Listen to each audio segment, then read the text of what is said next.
Political party పెట్టారు. దాదాపు 8-9 కోట్లు ఖర్చు పెట్టానని చెప్పారు. సొంత ఇల్లు కూడా లేదంటున్నారు.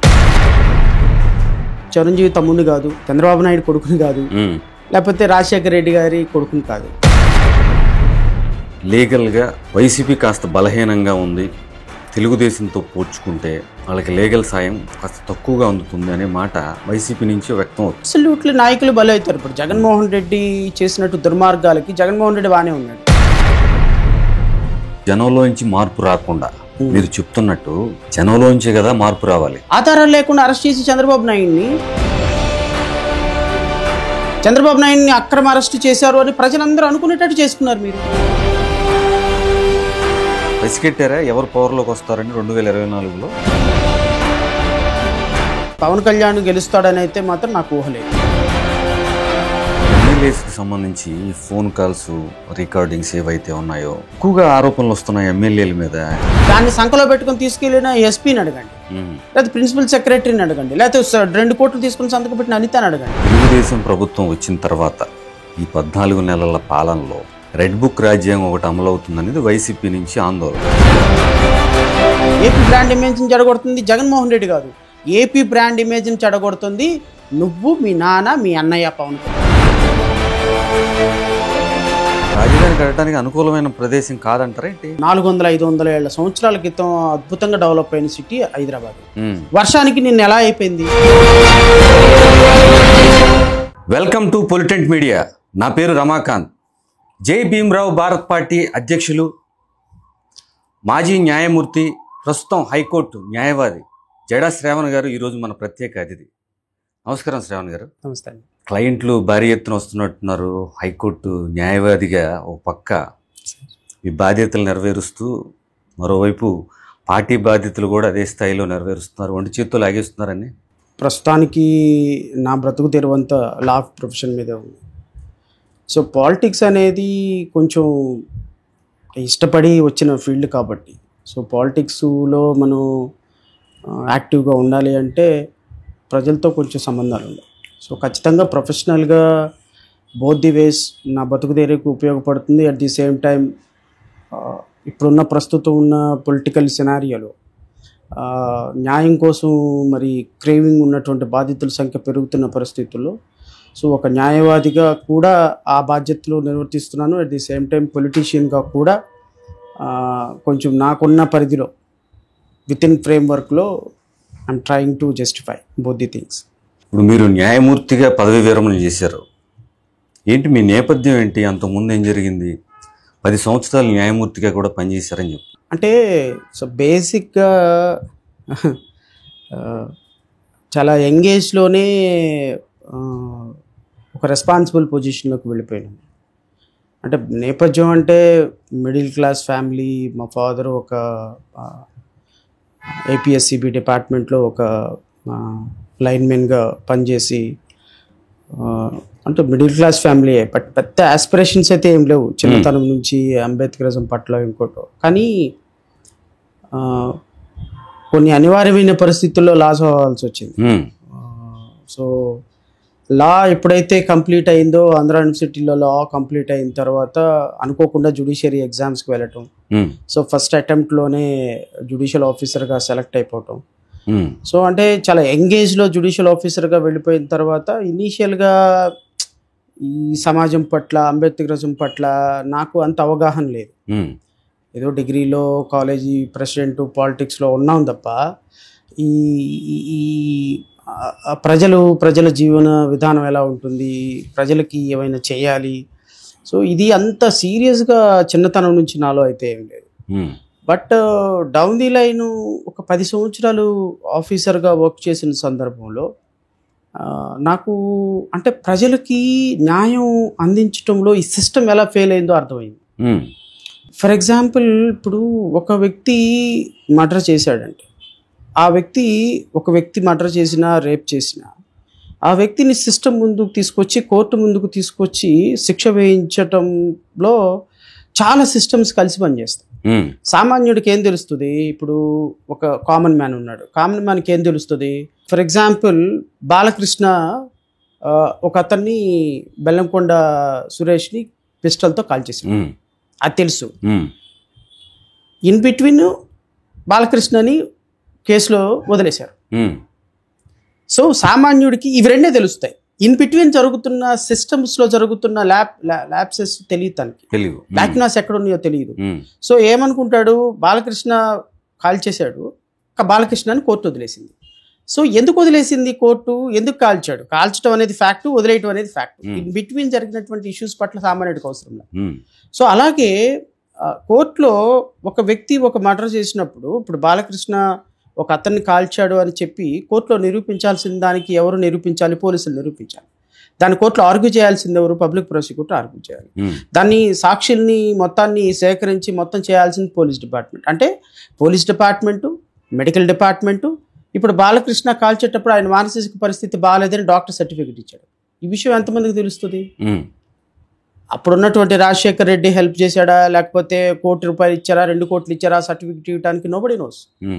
జడ్జిగా ఒక స్థానంలో కూర్చున్నప్పుడు పోలీసులు తీసుకొచ్చిన ఎవిడెన్స్ మీద బేస్ అవ్వాలి, డాక్టర్ ఇచ్చిన సర్టిఫికేట్ మీద బేస్ అవ్వాలి, పబ్లిక్ ప్రాసిక్యూటర్ ఆర్గ్యూ చేసే విధానం మీద బేస్ అవ్వాలి, ఆ సాక్షులు ఏదైతే చెప్తారో ఆ సాక్షులు చెప్పేటువంటి స్టేట్మెంట్ల మీద బేస్ అవ్వాలి.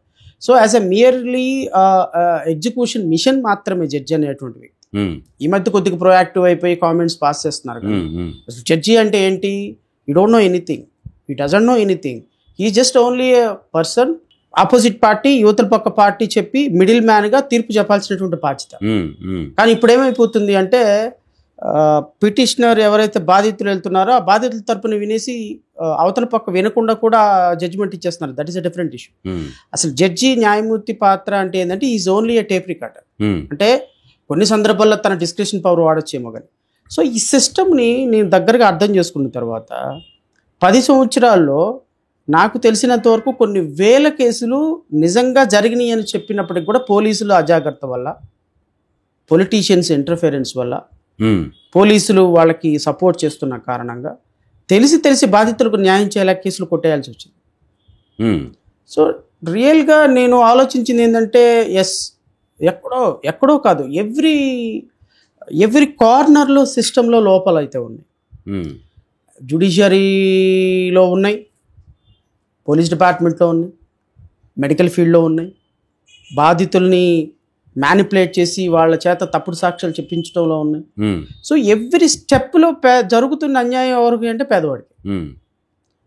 సో నేను ఆ సిస్టమ్ మీద నాకు ఎవర్షన్ వచ్చేదానికి 10 ఏళ్ళు పట్టింది. ఐ థాట్ ఆఫ్ దీనికంటే అన్నిటికంటే బెటరు పాలిటిక్స్. ఎందుకంటే because the master key is the only key that can open every lock. ఇప్పుడు మీకు ఎందుకు నిన్న పెద్దారెడ్డి చూడండి, పెద్దారెడ్డి హైకోర్టు ఆర్డర్ ఇచ్చింది ఇంప్లిమెంట్ చేయమని. 50 మందితోటి వెళ్ళొచ్చు, 10 గంటల నుంచి 11 గంటల మధ్యలో అతన్ని ఆ ఊర్లో పెట్టండి అని. తాడిపత్రిలో ఆయన ఇంట్లో పెట్టండి, 15 నెలల నుంచి ఆయన వాళ్ళ ఊరికి వెళ్ళటం లేదని. ఎస్పీ ఏం చెప్పాడు on media, JC Prabhakar Reddy accept చేస్తేనే నీకు ఈ ఊళ్ళోకి అనుమతి. కోర్టు తీర్పుతో అనుమతి. కోర్టు తీర్పు ఇస్ ఎ ట్రాష్ పేపర్, సంబంధం లేకుండా. కోర్టు తీర్పు, judgement is a trash paper to the police. If they want to implement they will implement. If they don't want to implement nobody can ask them to even to implement. Because court అనేది కేవలం ఎందుకు court contempt of the court వేస్తే ఒకటే అడిగింది. ఆయన 51 మందితో వచ్చాడండి, court 50 మందితో రమ్మంది, ఆయన 51 మందితో వచ్చాడు కూడా ఎలో చేయలేము మేము. 51 మందితో వచ్చాడా 50 మందితో వచ్చాడా కోర్టు జడ్జి చూసాడా? ఈ డజంట్ నో. అసలు వాస్తవంగా ఆయన 10 మందితో 5గురితో కూడా రాలా. అక్కడ ఏం రాజ్యాంగం నడుస్తుంది? ఒక పొలిటీషియన్ రాజ్యాంగం నడుస్తుంది. ఇంతకాడికి సిస్టమ్ దేనికి, ఐపీసీ దేనికి, సిఆర్పిసి దేనికి, జడ్జి దేనికండి? నాకు ఆ సిస్టమ్ మీద ఎవర్షన్ వచ్చేసింది. So that's why I came out. Political party పెట్టారు, ఓకే. దాదాపు 8-9 కోట్లు ఖర్చు పెట్టానని చెప్పారు గతంలో పొలిటికల్ పార్టీ పెట్టిన సందర్భంలో. సొంత ఇల్లు కూడా లేదంటున్నారు, కొనుక్కున్నారా ఇప్పుడు? అదేం లేదు కానీ, బట్ అంటే నేను ప్రొఫెషనల్గా 2019 నుంచి ఇప్పటి వరకు అంటే పొలిటికల్ పార్టీ అన్న తర్వాత చాలా చాలా చాలా ఎక్స్పెండిచర్ ఉంటుందిగా. ఎందుకంటే అది ఒక సామాన్యుడి వల్ల కాదు, నడిచే సామాన్యుడు నడపగలిగినటువంటిది కాదు. ఎవడో ఒకడు ఏదో ఒక పొలిటికల్ పార్టీలోకి వెళ్ళిపోయి కండవా కప్పుకొని వాళ్ళ మాటలు మాట్లాడదాం అనుకుంటారు. కానీ ఒక సామాన్యుడిగా ఒక కామన్ మ్యాన్గా బయటకు వచ్చి ఒక సాధారణమైన ఉద్యోగిగా బయటకు వచ్చి ఒక పొలిటికల్ పార్టీ పెట్టాలి అన్న థాటే నేను సగం గెలిచినట్టు లెక్క. సరే నేను ఎలా రన్ చేస్తాను పొలిటికల్ పార్టీ, ఇప్పుడు జగన్మోహన్ రెడ్డి, చంద్రబాబు నాయుడు, పవన్ కళ్యాణ్ లాగా వేల కోట్ల రూపాయలు ఉన్నాయా లేవా, ప్రాబబ్లీ నా దగ్గర లేకపోవచ్చు. కానీ నా దగ్గర ఉంది ఒక ఆశయం, ఖచ్చితంగా మనం సమాజానికి ఏదో ఒకటి చేయాలి, మనం ప్రజలకి న్యాయం చేయాలి, సిస్టమ్స్ని మార్చాలి. ఇలాంటి ఒక పొలిటికల్ థాట్ మీకు ఉన్నప్పుడు సహజంగానే ఫైనాన్షియల్ రిసోర్సెస్ రావు మీకు. సో ఖచ్చితంగా మరి బ్రతకాలి, పొలిటికల్ పార్టీ నడపాలి. ఎలా? నేనేమి చిరంజీవి తమ్ముడిని కాదు, చంద్రబాబు నాయుడు కొడుకుని కాదు, లేకపోతే రాజశేఖర రెడ్డి గారి కొడుకుని కాదు. సో ముఖ్యమంత్రి కాదు, మంత్రి కాదు, ఒక నేపథ్యం లేదు. సో సాధారణంగా ఒక సాధారణమైన ఎంప్లాయీ కొడుకుగా నేను వచ్చి ఒక పార్టీ పెట్టాలి అనుకున్న రోజున నేను సగం గెలిచాను. అయితే పార్టీని నడపటంలో హెచ్చుతగ్గులు ఉండుండొచ్చు. బట్ ప్రొఫెషనల్గా నేను కొంత సంపాదించుకుంటున్నాను, ప్రొఫెషనల్గా సంపాదించుకొని కొంత ఫ్యామిలీకి పెట్టుకుంటున్నాను, కొంత పొలిటికల్ పార్టీ నడుపుతున్నాను. మొత్తానికి నేనైతే పొలిటికల్ పార్టీ చాలా అద్భుతంగా నడుపుతున్నాం అని చెప్పలేం, కానీ ఫైనాన్షియల్ స్ట్రగుల్స్ ఉంటాయి.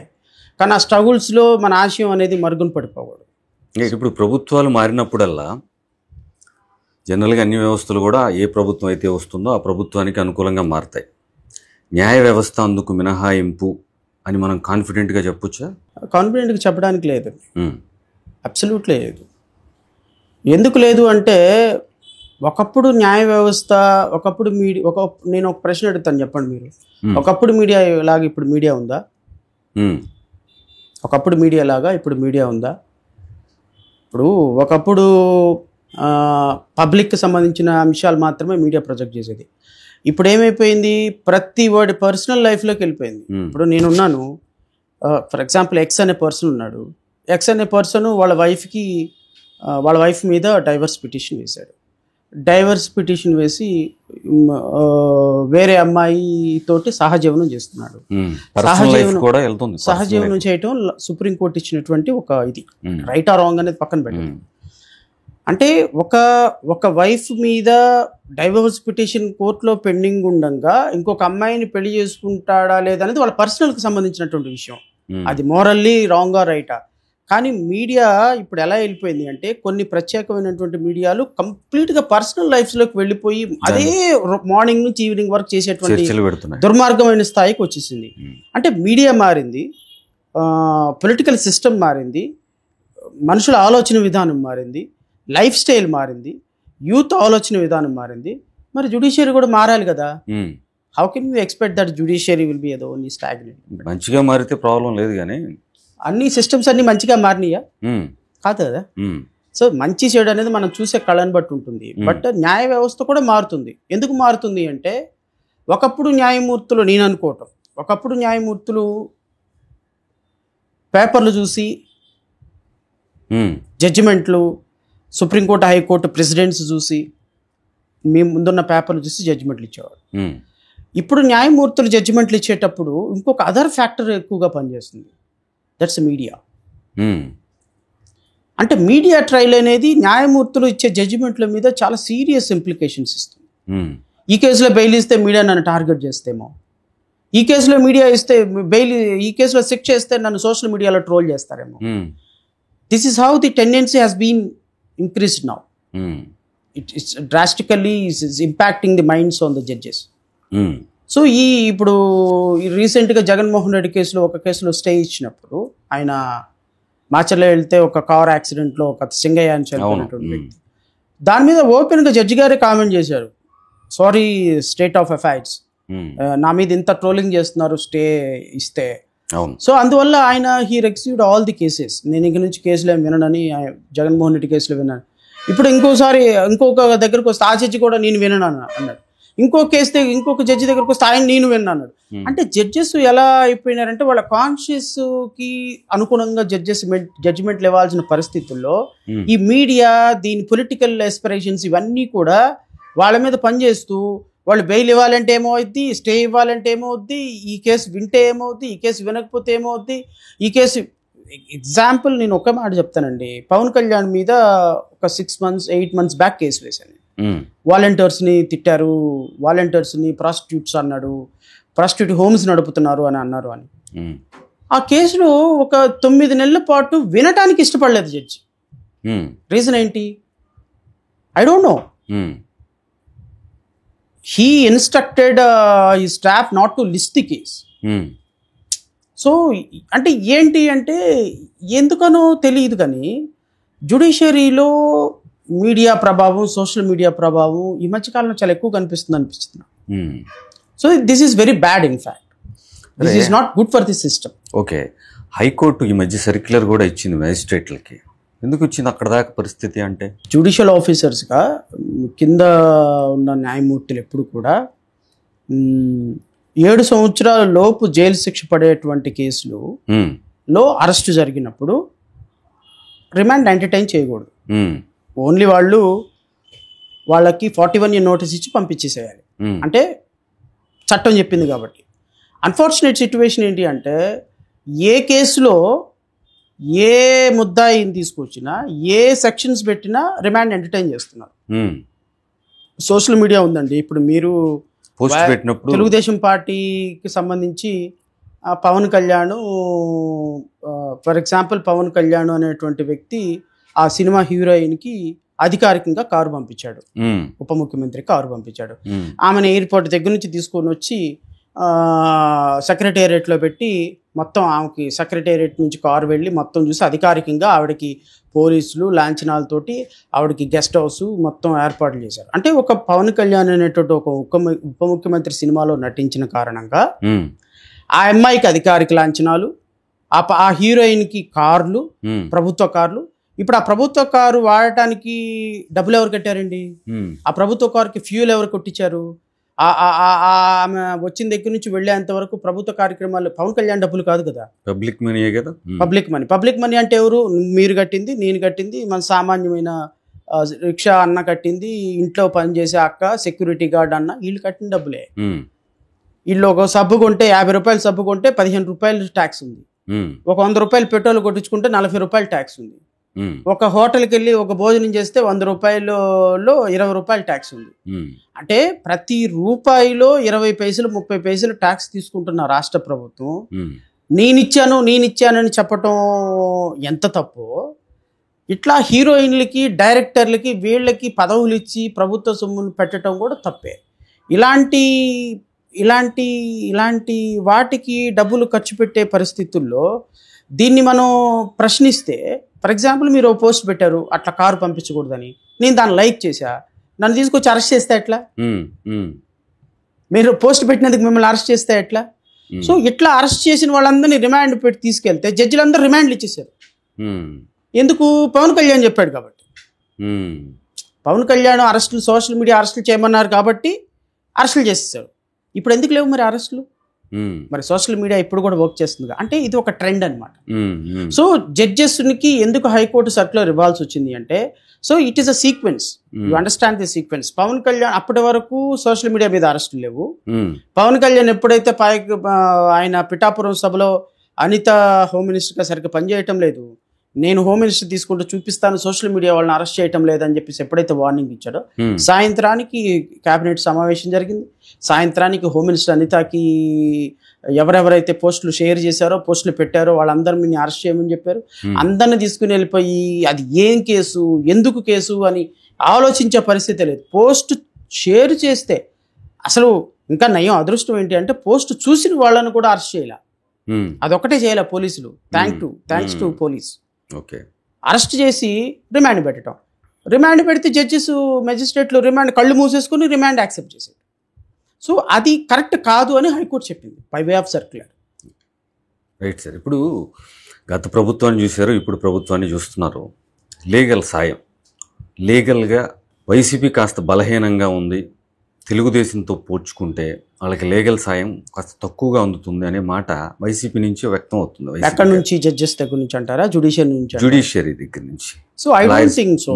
ఇప్పుడు ఒకటండి, న్యాయం ఎప్పుడు కూడా అది అందినప్పుడు తీయగా, అందనప్పుడు పులుపుగా ఉంటుంది.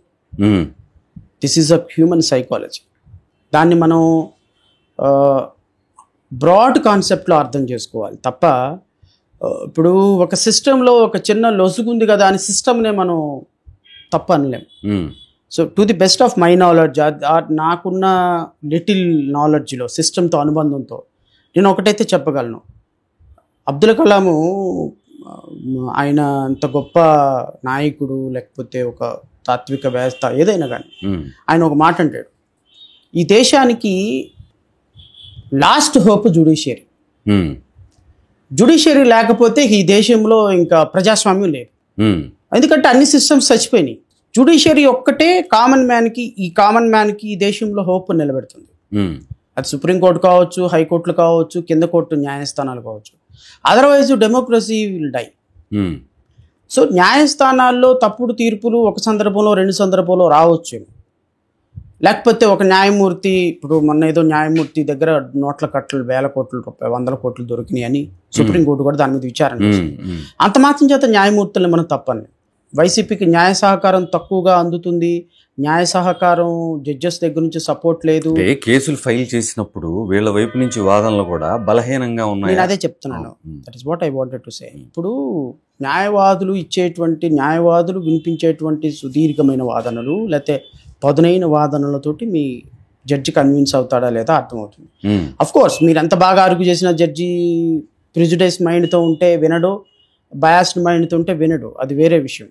నేను అనుకోవటం తెలుగుదేశంతో కంపేర్ చేసుకుంటే వైఎస్ఆర్సీపీకి 100కి 100% వీక్ లీగల్ ఆస్పెక్ట్. ఎందుకు అంటే లాయర్స్ లేరు, లాయర్స్ని సంప్రదించరు, లాయర్స్ ఒపీనియన్ తీసుకోరు. లాయర్స్ అనే వాళ్ళకు ఒక సిస్టమ్ ఉంటుంది, ఒక జ్యుడిషియరీ అనే ఒక సిస్టమ్ ఉంటుందని జగన్మోహన్ రెడ్డికి ఒపీనియన్ లేదు. జగన్మోహన్ రెడ్డికి బిజినెస్ మ్యాన్గా అతనికి ఏ సందర్భంలో కూడా న్యాయ వ్యవస్థ మీద పాజిటివ్ ఒపీనియన్ లేదు.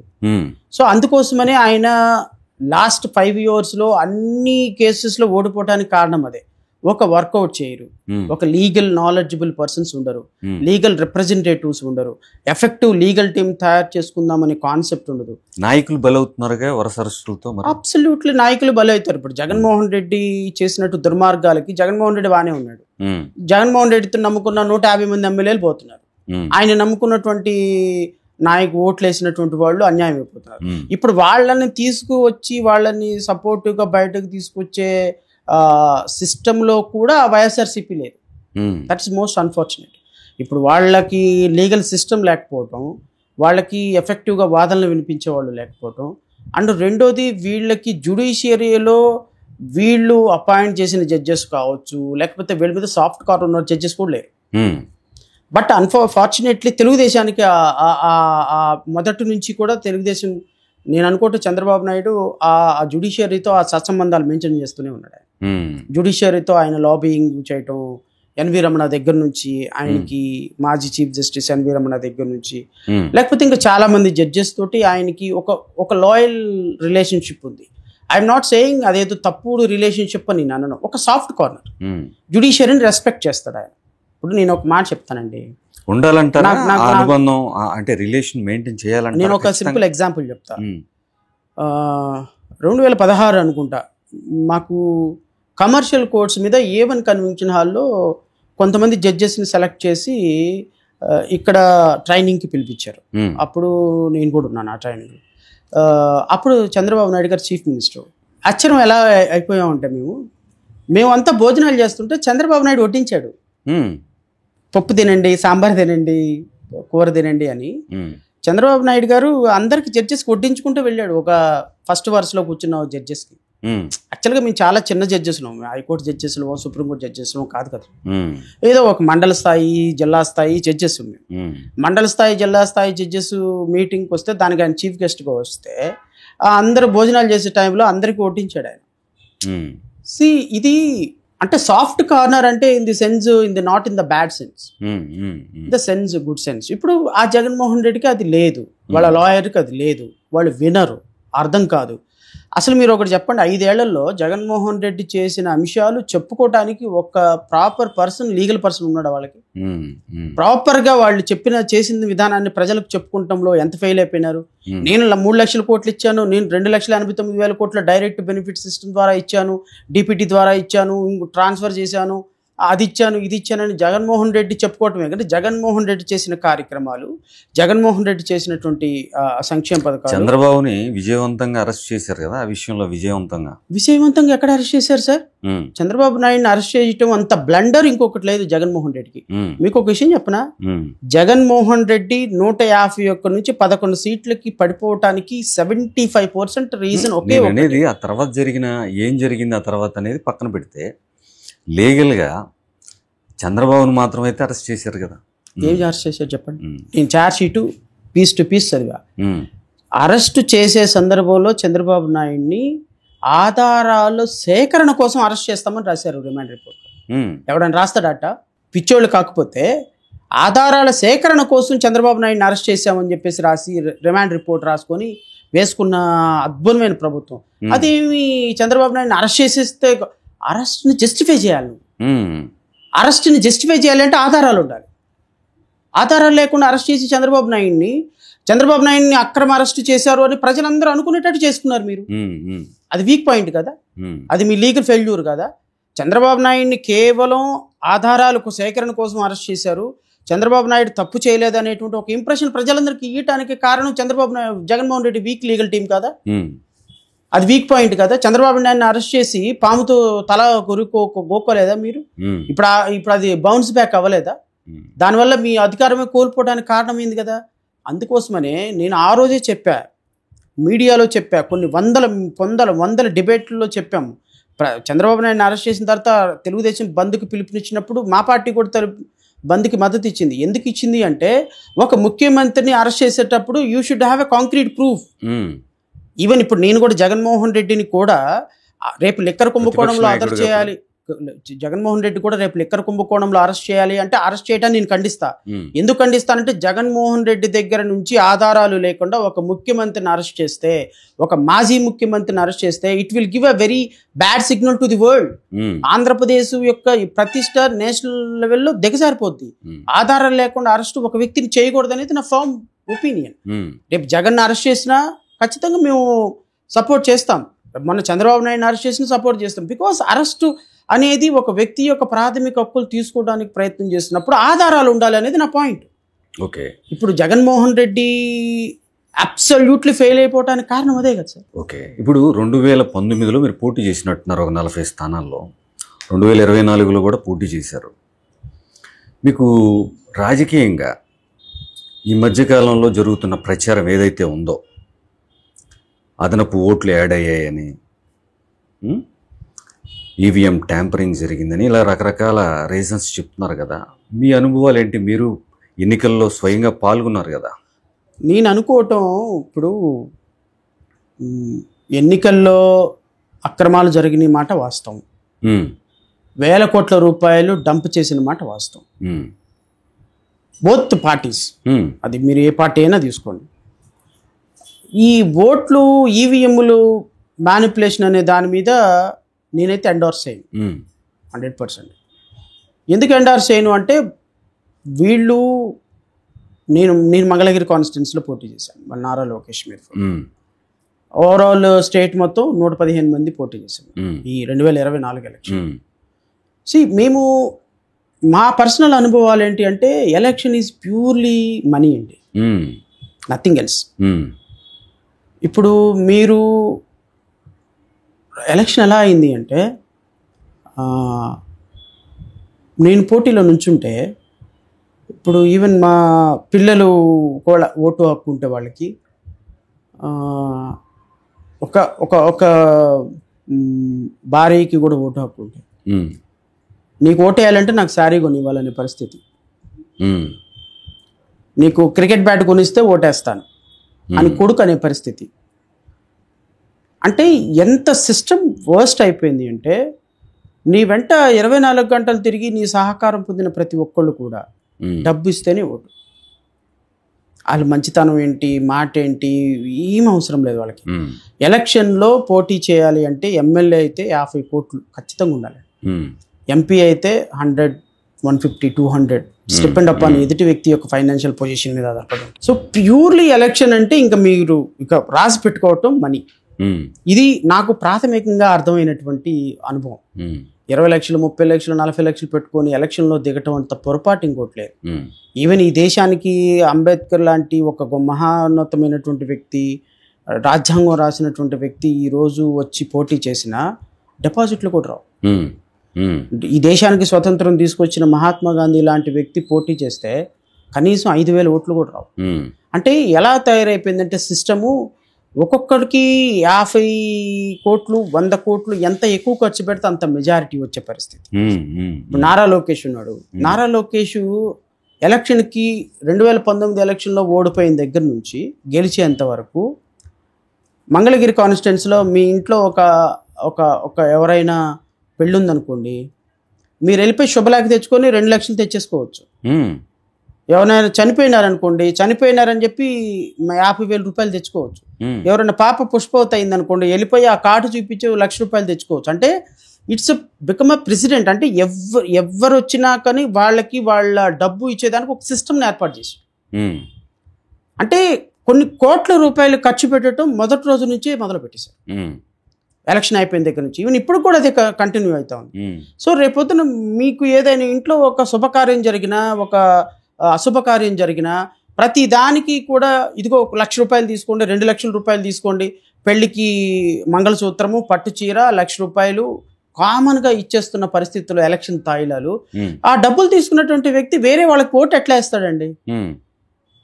వాళ్ళకి కంపెనీలు ఉన్నాయా లేవా అనవసరం, ఎంప్లాయ్మెంట్ ఉందా లేదా అనవసరం, భూములు కోట్ల రూపాయల భూములు అమ్మేస్తున్నారు అది అనవసరం, ఇసుక దోచుకుంటున్నారు, మద్యంలో దోచుకుంటున్నారు, సిస్టమ్స్ మొత్తాన్ని నాశనం చేస్తున్నారు, కేంద్ర ప్రభుత్వం నుంచి లక్షల కోట్లు అప్పు తెచ్చి మొత్తం సొంతాన్ని కూడా మాకు అనవసరం. మాకు కావాల్సిన 5 లక్షల రూపాయలు, మాకు కావాల్సిన 1,00,000 రూపాయలు, నా ఇంటికి కావాల్సిన 2 లక్షల రూపాయలు నారా లోకేష్ ఇస్తున్నాడు. That's all. నాకు ఇంకా వేరేది ఏం అనవసరం. ప్రతి చోట కూడా అదే కదా జరిగేది. అప్పుడు జనంలోంచి మార్పు రాకుండా మీరు చెప్తున్నట్టు జనంలోంచే కదా మార్పు రావాలి. అవును, ఖచ్చితంగా రావాలి. మరి జనంలో నుంచి మార్పు రాకుండా సిస్టమ్ మారదు. మరి సిస్టమ్ మారుతుంది అన్న నమ్మకం కూడా నాకు లేదు. నేను అది కూడా చెప్తున్నా. మన ఆంధ్రప్రదేశ్ రాష్ట్రంలో క్యాస్టిజాన్ని, డబ్బుల్ని కాదని ఓట్లు వేస్తారని నేనైతే అనుకోవటం. అందుకని నేనేం చేస్తున్నానంటే ఈ సంవత్సరం నుంచి ప్రజల్ని నమ్ముకోవటం మానేసి డబ్బును నమ్ముకోవడానికి ప్రయత్నం చేస్తున్నా. ఎలా? That's all. సంపాదించాలి. ఇప్పుడు సిస్టమ్ ఎలా వెళ్తుందో మనం కూడా అలాగే వెళ్ళాలి. ఎన్నికల్లో ఖర్చు పెట్టడానికి అంతే. ఎన్నికల్లో ఖర్చు, నువ్వు గెలవాలి అంటే డబ్బులు ఉండాలి నీ దగ్గర. నువ్వు డబ్బు లేకుండా పొలిటీషియన్ కాలేవు. సో పొలిటీషియన్ కావాలి అంటే డబ్బు కావాలి అనుకున్నప్పుడు డబ్బు సంపాదించుకోవాలి. డబ్బు సంపాదించడానికి 4 ఏళ్ళు పని చేస్తాను నేను. నా ప్రొఫెషన్ నేను ఇంక్రీజ్ చేసుకోవాలి. ఎందుకు లాస్ట్ 1 year నుంచి ఏ కార్యక్రమం ఎందుకు చేయటం లేదు? కోట్ల రూపాయలు అవుతాయి కదా, సాధ్యమేనా? మరి సంపాదించుకుంటాం సార్, సంపాదిద్దాం, ప్రయత్నం చేద్దాం. ఇప్పుడు ప్రజలకి మంచి చేసి, ప్రజలకు సేవ చేసి, ప్రజలకు ఆలోచన చేసి, ప్రజల దగ్గర ఉండి చేసి వాళ్ళ మెప్పు పొంది గెలుద్దాం అనుకున్నాం.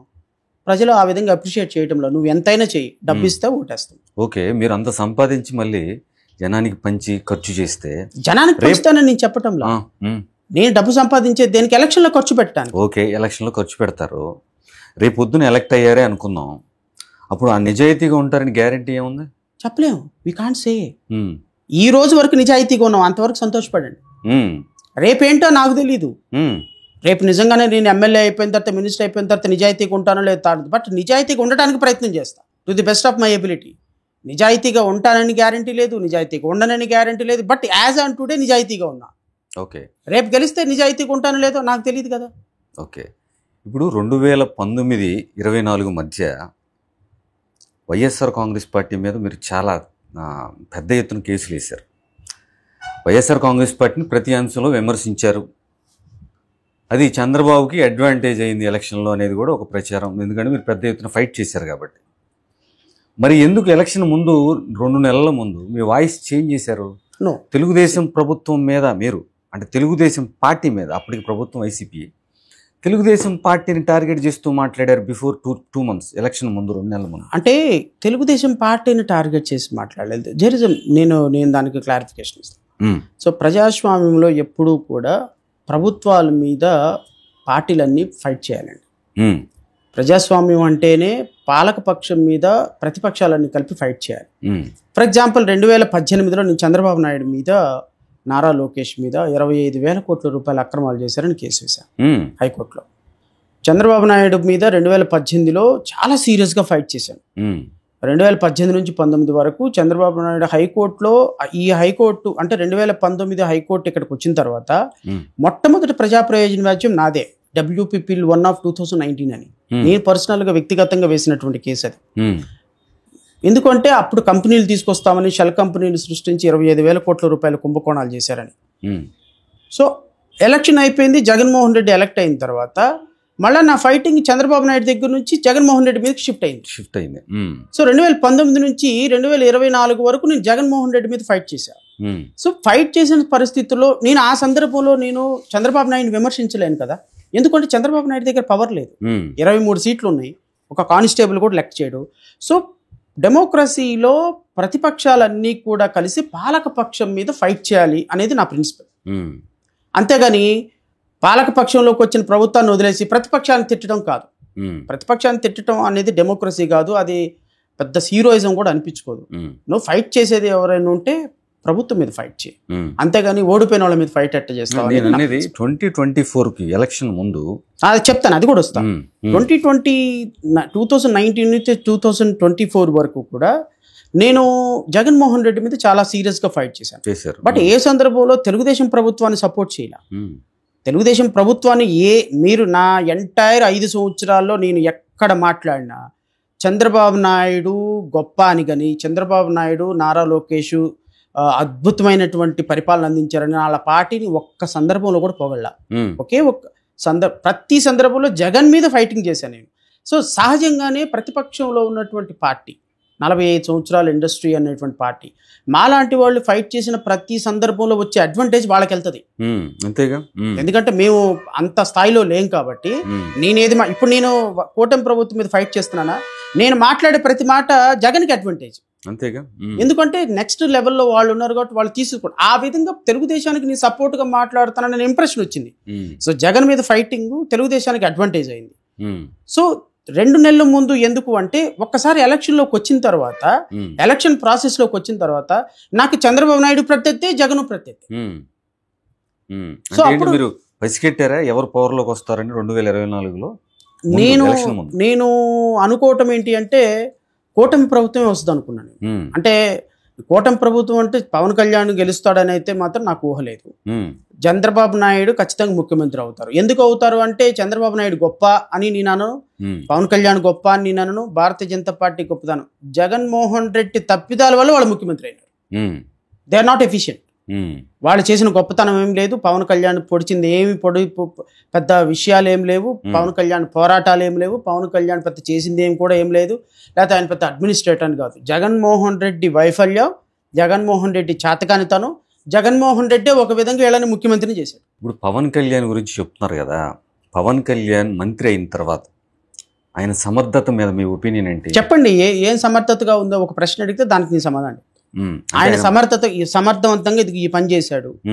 ఆయన Panchayati Raj department, home minister, forest minister, ఆయనకి 3 ప్రధానమైన శాఖలు ఉన్నాయి. 2024 జూన్ 11 నుంచి మొన్న ఈ ఆగస్టు 20వ తారీఖు వరకు ఎన్ని రోజులు రాష్ట్రంలో ఉన్నాడు? అసలు ఏ కార్యక్రమాలు చేశారు? అసలు ఎలక్షన్కి ముందు ఆయన చెప్పింది ఏంటి? ఎలక్షన్ తర్వాత ఆయన చేస్తుంది ఏంటి? ఒక ప్రత్యేక చట్టాలు తీసుకొస్తామన్నారు, అమ్మాయిల్ని చూడాలంటే భయపడాలన్నారు, 30,000 మంది అమ్మాయిలు మిస్ అయ్యారు, వాళ్ళందరినీ తీసుకొచ్చి పెడతానన్నారు. ఈ రాష్ట్రంలో ఎస్సీ ఎస్టీలకి సపరేటు యంత్రోపనాన్ని చేస్తానన్నారు, బీసీలకి వెల్ఫేర్ కార్యక్రమాలు చేస్తానన్నారు, 143 పథకాలకి ఉమ్మడి మేనిఫెస్టోతో ప్రజలకి ఒక బ్రౌచర్ రిలీజ్ చేశారు. ఏం చేశారు? ఒక్క విషయం పవన్ కళ్యాణ్ ఎలక్షన్కి ముందు చెప్పిన ఒక విషయము ఎలక్షన్ తర్వాత నెరవేర్తించాడని మీరు సీనియర్ జర్నలిస్ట్గా నాకు ఒక్క విషయం చెప్పండి. లేదా జనసేనకు సంబంధించినటువంటి వాళ్ళు ఏమైనా వైట్ పేపర్ రిలీజ్ చేయమనంటే దాని మీద నేను ప్రెస్ మీట్ పెడతాను. ఇప్పుడు వ్యక్తిగతంగా పవన్ కళ్యాణ్ని మాట్లాడాల్సిన అవసరం నాకు లేదు. వ్యక్తిగతంగా పవన్ కళ్యాణ్ జీవితం నాకు అవసరంలే. పవన్ కళ్యాణ్ అనేటువంటి వ్యక్తి ఈరోజు రాష్ట్రానికి ఉప ముఖ్యమంత్రి. 2024 వరకు ఈ రాష్ట్రంలో ఆయన చెయ్యని ఎలిగేషన్ లేదు. ఈ రాష్ట్రంలో ప్రతి అంశం మీద ఎలిగేషన్ చేశాడు. ఎలిగేషన్ చేసిన తర్వాత నేనే గనక అధికారంలోకి వస్తే ఇది చేస్తానన్నాడు. అడుగుతున్నా, తప్పేం లేదు కదా నేను ఆయన వ్యక్తిగతంగా విమర్శించటంలా. 30,000 మంది అమ్మాయిలు మిస్ అయ్యారు, వాలంటీర్లు అందరూ ఆ అమ్మాయిని పిల్లలందరినీ తీసుకెళ్లి ప్రాస్టిట్యూషన్ హోమ్ లో పెడుతున్నారని వారాహి సభలో చెప్పారు. నాకు కేంద్ర నిఘా వర్గాలు చెప్పి అమిత్ షా చెప్పారు, ఇదిగో పవన్ కళ్యాణ్ ఇలా అవుతుంది మీ రాష్ట్రంలో, నువ్వు వెళ్ళి కాపాడని చెప్పారు. అదే నేనే ముఖ్యమంత్రి అయితే హోమ్ మినిస్టర్తో రివ్యూ పెడతాను, సాయంత్రానికి పిల్లలు ఎక్కడ ఉన్నారు పట్టుకొచ్చి తల్లిదండ్రులకు అప్పచెప్తాను, ఇదిగో ఈ విధంగా జగన్మోహన్ రెడ్డి కనీసం మాట్లాడటం లేదు అన్న. 1 year అయింది, ఒక రివ్యూ పెట్టావా? ఆ 30,000 మంది అమ్మాయిలు ఎక్కడికి వెళ్ళారో కనుక్కున్నావా? అసలు తీసుకురావడానికి ప్రయత్నం చేసావా? 2024 జూన్ 11 నుంచి ఈ రోజు వరకు రాష్ట్రంలో 27,000 మంది ఆడపిల్లల మీద అఘాయిత్యాలు జరిగినాయి. 27,000 క్రైమ్స్ రిజిస్టర్ అయినాయి, ఓన్లీ ఉమెన్ రిలేటెడ్ క్రైమ్స్. ఎందుకు రివ్యూ పెట్టడంలో ఉప ముఖ్యమంత్రి? పవర్లోకి వచ్చినాక ఎందుకు అంటున్నా? అదే నేను అంటున్నా, పవర్లోకి రాకముందు ఒక మాట, పవర్లోకి వచ్చిన తర్వాత ఒక మాట మాట్లాడుతుంటే మరి ఖచ్చితంగా ఎవరో ఒకరు ప్రశ్నించాలి కదా. నువ్వు వెళ్ళిపోయి సినిమాలు తీసుకుంటా కూర్చున్నావు, నువ్వు వెళ్ళిపోయి హైదరాబాద్లో చార్టర్ ఫ్లైట్లు వేసుకుని తిరుగుతున్నావు. ఎంత వరస్ట్ అంటేనండి, ప్రజలు ఇచ్చినటువంటి సొమ్ముతో చార్టర్ ఫ్లైట్ అక్కడ బయలుదేరుతా హైదరాబాద్లో, ఇది డైలీ రొటీన్ పవన్ కళ్యాణ్కి. ఓకే, హైదరాబాద్లో బయలుదేరితే విజయవాడ గన్నవరం ఎయిర్పోర్టు, అక్కడ నుంచి ఈయన ఎక్కడికి వెళ్ళాలో అక్కడికి, అక్కడ నుంచి మళ్ళీ గన్నవరం ఎయిర్పోర్ట్. అంటే మార్నింగ్ బ్రేక్ఫాస్ట్ చేస్తే సాయంత్రం డిన్నర్కి హైదరాబాద్లో ఉంటారు. ఒక రాష్ట్రానికి ఉప ముఖ్యమంత్రి ఇలా చేయొచ్చా? ఏ తెలంగాణ మంత్రి అయినా సరే ఆంధ్రప్రదేశ్ రాష్ట్రంలో ఉంటున్నాడా? ఏ తెలంగాణ మంత్రి అయినా ఆంధ్రప్రదేశ్ రాష్ట్రంలో ఉంటున్నాడా? మీ అన్నయ్య ఎక్కడ ఉంటారు? హైదరాబాద్లో ఉంటారు. నువ్వు ఒక ఎమ్మెల్సీ ఇప్పించావు కదా మీ అన్నయ్యకి, రెండో అన్నయ్యకి, జబర్దస్త్లో నాగబాబు అని, ఆయన ఎక్కడ ఉంటాడు? హైదరాబాద్లో ఉంటాడు. మీ కొడుకు ఎక్కడ ఉంటాడు? హైదరాబాద్లో ఉంటాడు. మీ ఫ్యామిలీ ఎక్కడ ఉంటుంది? హైదరాబాద్లో ఉంటుంది. మీ ఆస్తులు ఎక్కడున్నాయి? హైదరాబాద్లో ఉన్నాయి. మీ వ్యాపారాలు ఎక్కడున్నాయి? హైదరాబాద్లో ఉన్నాయి. మీ ప్రతి జీవనం, ప్రతి రూపాయి, ప్రతి కష్టము, ప్రతి కన్నీళ్లు, ప్రతి ఫంక్షను, ప్రతి బాధ హైదరాబాద్లో చేసుకుంటా ఆంధ్రప్రదేశ్ రాష్ట్రంలో పవర్ కావాలా మీకు? ఆంధ్రప్రదేశ్ రాష్ట్రంలో పదవులు కావాలా? లాస్ట్ 100 daysలో కూడా 29 days మాత్రమే ఉన్నారని, పిఠాపురానికి అయితే గత 3 నెలలు ఒకసారి కూడా వెళ్ళలేదు. అది పిఠాపురం ప్రజలు చూసుకుంటారండి. పిఠాపురం ప్రజలు ఆయన్ని గెలిపించినందుకు దే షుడ్ సఫర్. అంటే రిట్ పిటిషన్ కూడా పడినట్టు ఉంది కదా సార్ హైకోర్టులో విజయ్ కుమార్ గారు. ఈ కేసులు వేయటం ఎంత ఇంపార్టెంటో వాటిని గెలవటం కూడా అంత ఇంపార్టెంట్. ప్రచారానికి రిట్ పిటిషన్ విషయం ఉందా? అసలు ఏముంది విషయం చెప్పండి. ఇప్పుడు పవన్ కళ్యాణ్ అనేటువంటి వ్యక్తి సినిమాల్లో నటిస్తున్నాడు, సినిమాల్లో నటించి ప్రభుత్వ యంత్రాంగాన్ని వాడుతున్నారు. దాని మీద సిబిఐ ఎంక్వైరీ వేయమంటే సిబిఐ ఎంక్వైరీ దేనికోసం వేస్తారు? సిబిఐ ఎంక్వైరీ వేయాలి అంటే దానికి ఎంత పెద్ద ఇష్యూ. పవన్ కళ్యాణ్ సినిమాల్లో నటిస్తున్నాడు, పవన్ కళ్యాణ్ అధికార దుర్వినియోగం చేశాడు అనేది ఓకే, దానికి సిబిఐ ఎంక్వైరీ దేనికి? రేపొద్దున కోర్టు నాకు తెలిసి ఇస్త్రీ మొఖాన్ని కొట్టి ఒక 5 లక్షల రూపాయలు ఫైన్ వేస్తాయి ఎవరైతే పిటిషన్ వేశారో వాళ్ళకి, నేను అనుకోవటం. ఎందుకంటే ఇష్యూ ఈజ్ వెరీ గుడ్, కానీ దాన్ని డీల్ ఎలా చేస్తారనేది చూడాలి నేను. Okay, I don't think so. ఎమ్మెల్యేస్కి సంబంధించి ఫోన్ కాల్స్ రికార్డింగ్స్ ఏవైతే ఉన్నాయో మహిళలకు సంబంధించి చూస్తున్నారు కదా మీరు రెగ్యులర్గా, ఎక్కువగా ఆరోపణలు వస్తున్నాయి ఎమ్మెల్యేల మీద. దాని గురించి మీరేమంటారు సార్? ఇప్పుడు నేను మొదటి నుంచి కూడా పాలసీస్ మీద మాట్లాడతా.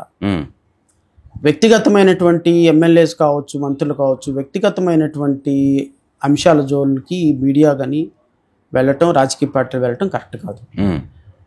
ఇప్పుడు దువాడ శ్రీనివాస్ గారు ఉన్నారు, ఆయన సెకండ్ మ్యారేజ్ చేసుకున్నారు, అది ఆయన వ్యక్తిగతమైనటువంటి విషయం. ఆ కాన్స్టిట్యున్సీ ప్రజలు నిర్ణయించుకుంటారు, అతని క్యారెక్టర్ కరెక్ట్ అయితే ఓటేస్తారు, లేకపోతే లేదు. నేనేమంటానంటే ఒక వ్యక్తిగతమైనటువంటి విషయాల్లో వెళ్ళినంత మాత్రాన, వ్యక్తిగతమైనటువంటి విషయాలలో ఆయనకి ఏదో ఉన్నంత మాత్రాన అది పబ్లిక్ లైఫ్ మీద ఇంపాక్ట్ పడనంత వరకు మనం కామెంట్ చేయకూడదు. అంటే ప్రజాప్రతినిధిగా ఉన్నవాళ్ళు బాధ్యతాయుతంగా కూడా ఉండాలి కదా. ట్రూ, నేను కాదనటం లేదు, ప్రజాప్రతినిధిగా ఉన్నవాళ్ళు బాధ్యతాయుతంగా ఉండాలి. బట్ పర్సనల్ లైఫ్ అనేది ఒకటి ఉంది కదండి, ఎవరి పర్సనల్ లైఫ్ వాళ్ళది. ఇప్పుడు సుప్రీంకోర్టు ఏం చెప్పింది? మీరు సహజీవనం చేయొచ్చు అని చెప్పింది. అందరూ ఈ మధ్య స్టార్ట్ చేశారు సహజీవనం చేయడం. సహజీవనం చేసినట్టు మాత్రాన అతను ఎమ్మెల్యేగా పనికిరాడు, మంత్రిగా పనికిరాడు అనేది కరెక్ట్ కాదు. కరెక్ట్ కదా. సో నేనేమంటాను అంటే వాళ్ళ వ్యక్తిగత జీవితం ప్రజా జీవితానికి ఆటంకం కలగనంత వరకు మనం ఇండల్జ్ అవ్వకూడదు. నా పర్సనల్ ఒపీనియన్ అది. ఎవరు ఫోన్లతో మాట్లాడుకుంటున్నారు, ఎవరోతో పెరోల్, ఇప్పుడు నిన్న అమ్మాయిది ఎవరో అరుణ అమ్మాయి, నెల్లూరు అమ్మాయిది లేడీ డాన్ అని ఇష్టం వచ్చినట్టు ప్రచారం చేస్తున్నారు. ఇవన్నీ ఒక విధంగా ప్రజలని తప్పుదోవ పట్టించడానికి మీడియా తీసుకొచ్చేటువంటి ఒక కపట నాటకం ఇది. అంటే ఎవరికి అడ్వాంటేజ్ అవ్వాలని, ప్రభుత్వానికి అడ్వాంటేజ్ కావాలి అంటే ప్రభుత్వం ఒక ఇష్యూని త్రో చేస్తుంది. ప్రభుత్వంలో ఉన్న వాళ్ళే కదా బుక్ అయ్యారు. ఇప్పుడు అదే అంటుంది, ఇది ప్రస్తుతం తెలుగు అసలు. ఇప్పుడు ఆ లేడీ డాన్ వ్యవహారం మీడియా మొత్తం ప్రొజెక్ట్ చేసింది ఎవరు? టీడీపీ మీడియా అయినా. అవునా? ఇప్పుడు ఎందుకు సైలెంట్ అయ్యారు? బూమరాంగ్ అయింది. ఎందుకు బూమరాంగ్ అయింది అది? ఎందుకు బూమరాంగ్? మొన్నటి దాకా వాళ్లే కదా రోజు ఎత్తుకొని లేడీ డాన్ అని చెప్పేసి చేశారు. ఇప్పుడు దీని వెనక కోటమిరెడ్డి ఉన్నాడని, హోమ్ మినిస్టర్ ఉన్నది, అమిత ఉన్నారని, సో ఆటోమేటిక్ సైలెంట్ అయిపోయారు. ఇష్యూ తీసుకొచ్చింది ఎవరు? అసలు ఆ ఇష్యూకి సంబంధం ఏంది? ఆవిడ తన పర్సనల్ పెరోల్ మీద తీసుకొచ్చుకుంది. పెరోల్ మీద తీసుకురావటం it's a right of a person. నాకు శిక్ష పడింది, నేను పెరోల్ మీద బయటకు వచ్చిన ఆమెకు భర్త లేడు, అతనితో రిలేషన్లో ఉంది. What is wrong in it అంటున్నా నేను. అది పబ్లిక్ కి, ప్రజా జీవితానికి ఏ విధంగా సంబంధం? నువ్వు 2 కోట్ల రూపాయలు తీసుకొని పెరోల్ ఇచ్చావు కాబట్టి హనితాని సంబంధం అది. నువ్వు 50 లక్షల రూపాయలు తీసుకొని ఎమ్మెల్యే సంతకం పెట్టా కూడా కోటమిరెడ్డి శ్రీధర్ రెడ్డిని అడగండి, లేకపోతే ఇంకొక ఆయన్ని అడగండి, ఎమ్మెల్యేని అడగండి, అది రికమెండ్ చేసిన ఎమ్మెల్యేని అడగండి, దాన్ని సంఖలో పెట్టుకుని తీసుకెళ్ళిన ఎస్పీని అడగండి, లేకపోతే ప్రిన్సిపల్ సెక్రటరీని అడగండి, లేకపోతే 2 కోట్లు తీసుకుని సంతకం పెట్టిన అనితని అడగండి. అది వదిలేసేసి ప్రజా జీవితంలో ఉన్న వాళ్ళు వదిలేసి ఇతర పర్సనల్ వ్యక్తులకు సంబంధించిన అంశం మీద కాన్సన్ట్రేట్ చేయటం ఏంటి? ఎందుకు అరెస్ట్ చేశారు ఆమెను అరెస్ట్ చేసే కారణమే అయితే ఎస్పీని అరెస్ట్ చేయాలి, ఎమ్మెల్యేని అరెస్ట్ చేయాలి, హోమ్ మినిస్టర్ని అరెస్ట్ చేయాలి. అరెస్ట్ చేయమని చెప్పండి, హోమ్ మినిస్టర్ని అరెస్ట్ చేయమని, బర్తరఫ్ చేయమని హోమ్ మినిస్టర్ పదవిలో ఎందుకు ఆవిడ 2 కోట్ల రూపాయలు తీసుకొని పెరోల్ ఇచ్చినట్టు? ఈ విధంగా 2 కోట్లు తీసుకొని పెరోల్ ఇస్తే ఇంకెన్ని కోట్లు సంపాదించుకుంటున్నావు నువ్వు హోమ్ మినిస్టర్గా? వ్యక్తిగతమైనటువంటి జీవితాల్లోకి మీడియా చొరబట్టడం అనేది కరెక్ట్ కాదు. మన కరం ఏంటి అంటే మీడియాను ఆపేదానికి నియంత్రణ లేదు, మీడియా ఎలా యాక్ట్ చేయాలని చెప్పడానికి నియంత్రణ లేదు, సోషల్ మీడియా కూడా బాగా విస్తృతంగా, సోషల్ మీడియా కూడా అసలు దానికి నియంత్రణ లేదు. సో ఈ సమాజం ఈ విధంగా అంతరించిపోవటం, సమాజం ఈ విధంగా నాశనం అయిపోవాలని రాసి పెట్టున్నప్పుడు మీరు నేను డిస్కస్ చేసుకొని చేయగలిగింది. సరే, ఓకే. ఇప్పుడు తెలుగుదేశం ప్రభుత్వం వచ్చిన తర్వాత ఈ 14 నెలల పాలనలో రెడ్ బుక్ రాజ్యాంగం ఒకటి అమలు అవుతుందనేది వైసీపీ నుంచి ఆందోళన, అరెస్టులు కూడా చూస్తున్నాం. దాన్ని మీరు ఎలా చూస్తారు? ఆందోళన ఏముంది, అది ఫ్యాక్ట్ కదా. ఇప్పుడు మన నారా లోకేష్ కంపెనీలకి 99 పైసలకి 1000 కోట్ల రూపాయల భూములు ఇస్తున్నారు, అమ్మేస్తున్నారు, ఇది కరెక్ట్ కాదని ప్రజా ప్రయోజన వ్యాజ్యం వేసినప్పుడు నారా లోకేష్ వెంటనే ప్రెస్ మీట్ పెట్టి ఆంధ్రప్రదేశ్ బ్రాండ్ని డ్యామేజ్ చేయడానికి ప్రయత్నం చేస్తున్నారు, కేసులు వేస్తున్నారు అని మంగళవారం కబుర్లన్నీ చెప్పడం మొదలుపెట్టాడు. నేనేమంటానంటే అసలు రాష్ట్ర బ్రాండ్ని నాశనం చేస్తుంది నువ్వు. రెడ్ బుక్ రాజ్యాంగం తీసుకొచ్చి ఒక 5 సంవత్సరాల పాటు రాష్ట్రంలో ఎక్కడ ఏం జరుగుతుంది, ఎవరిని అరెస్ట్ చేద్దామా, ఎవడు లెగిస్తే అరెస్ట్ చేద్దామా అని చూసిందేమో జగన్మోహన్ రెడ్డి. ఎక్కడ అమరావతిని నాశనం చేద్దాం, ఎక్కడ ఇంకోటి నాశనం చేద్దాం, ఇంకోటి ఎక్కడ నాశనం చేద్దామని చూశారు. వెంటనే 5 సంవత్సరాల తర్వాత మళ్ళీ నువ్వు వచ్చావు రెడ్ బుక్ని పట్టుకొని, నువ్వు కూడా నాశనం చేస్తున్నావు. నీ వల్ల ఏపీ బ్రాండ్ ఇమేజ్ నష్టపోతుంది. ఇప్పుడు నేను అంటాను, పెట్టుబడి పెట్టాలండి మీరే. ఫర్ ఎగ్జాంపుల్ మీరే ఒక బిజినెస్ మ్యాన్ అంటే మీరు ఇక్కడ మీడియా హౌస్ పెట్టాలి, మీరు ఒక 10 ఎకరాలు అడిగారు, ఒక 50 కోట్లు 100 కోట్లు పెట్టి పెట్టుబడి పెట్టాలనుకుంటారు ఆంధ్రప్రదేశ్ రాష్ట్రంలో. ఎప్పుడు కూడా పెట్టుబడి పెట్టాలనుకున్నవాడు చాలా సెన్సిటివ్ పొజిషన్లో ఉంటాడు. ఇప్పుడు మన పాపని ఎవరికన్నా ఇద్దాం అనుకున్నాం అనుకోండి, పెళ్ళికి ఇద్దాం అనుకున్నప్పుడు ఒక ఊరికి పెళ్లి చూపులకి వెళ్ళాం.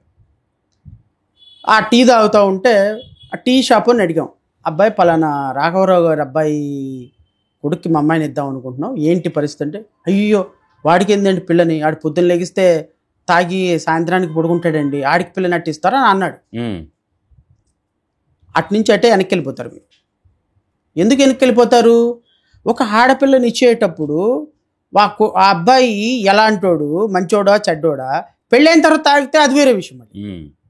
పెళ్ళైన తర్వాత ఎఫ్ఐఆర్స్ ఉంటే అది మళ్ళీ వేరే విషయం. పెళ్ళైన తర్వాత పిల్లని కొడితే అది వేరే విషయం. కానీ తెలిసి మీ పిల్లని ఒకటి దగ్గరికి గీయడానికి వెళ్ళినప్పుడు వాడు తాగిపోతాడు అని ఎవడో పక్కింటోడో వెనకింటోడో గుసగుసలు వినపడితేనే సంబంధం గురించి ఆలోచిస్తాం. పెట్టుబడి పెట్టేవాడు కూడా అలాగే ఉంటాడు. ఉమ్, ఆంధ్రప్రదేశ్ రాష్ట్రానికి పెట్టుబడి పెట్టేవాడు ఒక 1000 కోట్లు పెట్టుబడి పెట్టాలనుకున్నవాడు ఏం ఆలోచిస్తాడు, ఈరోజు 1000 కోట్లు పెట్టుబడి పెడితే నెక్స్ట్ ఇయర్కి నాకు 2000 కోట్లు లాభం రావాలి, 2000 కోట్లు పెట్టుబడి పెడితే 3000 కోట్ల రూపాయలు లాభం రావాలి. అంటే ఎంట్రప్రెన్యూర్ ఎప్పుడు కూడా, బిజినెస్ చేసేవాడు ఎప్పుడు కూడా ప్రాఫిటబిలిటీ మీద కాన్సన్ట్రేషన్ ఉంటుంది. ఎవడో పెట్టుబడి పెట్టాలనుకున్నాడు, మీలాంటి వాడిని అడిగాడు, ఎందుకురా బాబు తలకాయ నొప్పి, ఆడికి వెళ్తే నారా లోకేష్ రెడ్ బుక్ అంటాడు, జగన్మోహన్ రెడ్డిని అరెస్ట్ చేస్తాడు, ఇలా అరెస్టులు చేసుకుంటూ పోతాడు, జగన్మోహన్ రెడ్డి రేపు ఇంకో సంవత్సరం 2 సంవత్సరాలు పోతే ఎలక్షన్ జరిగితే జమిలీ ఎన్నికలు వస్తే ఎలక్షన్కి వచ్చేసాడంటే జగన్మోహన్ రెడ్డి చంద్రబాబు నాయుడు నారా లోకేష్ పెట్టిన కంపెనీలన్నింటిని తరిమేస్తాడు. ఈ పొలిటికల్ సిస్టంలో నువ్వు ఆడికి వెళ్ళి డబ్బులు ఖర్చు పెట్టి అనవసరం పోగొట్టుకుంటావా, ఇంకో చోటకి వెళ్ళి అని చెప్తే 2 నిమిషాలు విత్డ్రా చేసుకుంటాడు. నారా లోకేష్ రెడ్ బుక్ రాజ్యాంగం వల్ల, ఈ రాష్ట్రంలో ఉన్న లాలెస్నెస్ వల్ల ఈ రాష్ట్రానికి పెట్టుబడులు రావటంలా. ఆ ఏపీ బ్రాండ్ ఇమేజ్ని చెడగొడుతుంది నేను కాదు, ఏపీ బ్రాండ్ ఇమేజ్ని చెడగొడుతుంది జగన్మోహన్ రెడ్డి కాదు, ఏపీ బ్రాండ్ ఇమేజ్ని చెడగొడుతుంది నువ్వు, మీ నాన్న, మీ అన్నయ్య పవన్ కళ్యాణ్.